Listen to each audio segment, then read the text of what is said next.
तिथे एक शेतकरी होता. तर तो शेतकरी काय करायचा, की महाराजांचं दिनचर्या काय असायची, की सकाळी महाराज भीमा अमरजा संगमावर जायचे, संध्यावस वगैरे करायचे. दुपारी 12च्या दरम्यान गाणगापुरात यायचे, तिथं भिक्षा मागायचे आणि मग तिथे अनुष्ठान करायचे. तर त्याप्रमाणे तो जो होता, तर तो रोज महाराजांचा जो येण्या जाण्याचा रस्ता होता तो साफ करत होता. तो शेतकरी होता. तर महाराज त्याच्यावर एकदा प्रसन्न झाले आणि महाराज म्हणाले, अरे काय तू रोज माझी सेवा करतो, तुझ्या मनात काय इच्छा आहे? तर म्हणे, महाराज काही इच्छा नाही. तर म्हणे, मग मी एक सांगितलेलं ऐकशील का? तर म्हणे, महाराज आपली आज्ञा मला प्रमाण आहे.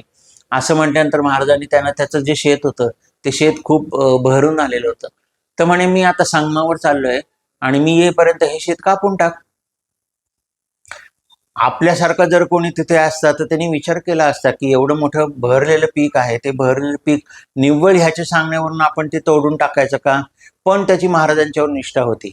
म्हणून त्यांनी काय केलं, की ते जे पीक होतं ते पीक कापायला सुरुवात केली. आता त्याचे कुटुंबीय सगळे गोळा झाले. त्याच्या बायकोनी त्याच्यापासून त्याला परावृत्त करण्याचा प्रयत्न केला, की अहो हे काय तुम्ही कुठल्या संन्यासाचं ऐकता आणि एवढं मोठं आपलं पीक आलेलं आहे, बहरायला आलेलं पीक आहे, ते तुम्ही कापता. नाही म्हणे, मला महाराजांची आज्ञा आहे. असं म्हटल्यानंतर ती काय केली, गावाच्या पाटलाकडे गेली आणि पाटलाला सांगितलं, अहो तुम्ही तरी त्याला परावृत्त करा. पाटलांनी पण त्याला परावृत्त करण्याचा प्रयत्न केला. मग पाटलांनी त्याचं शेवटचं ब्रह्मास्त्र काढलं.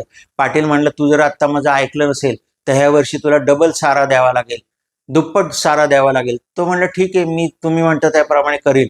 तर त्याप्रमाणे महाराज येईपर्यंत त्यांनी ते सगळं पीक जे होतं ते पीक कापलं.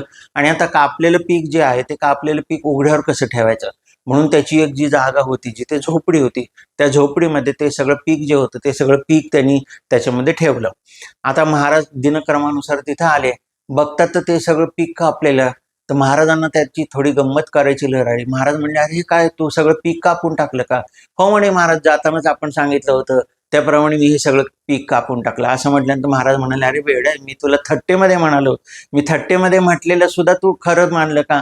म्हणे, महाराज आपली आज्ञा प्रमाण आहे मला. आपला विनोद मला माहिती नाही, पण आपली आज्ञा मला प्रमाण करायची आहे. ती आपली लीला आहे का आपला विनोद आहे, आपला आपण जाणार. महाराज हसले आणि पुढे गेले.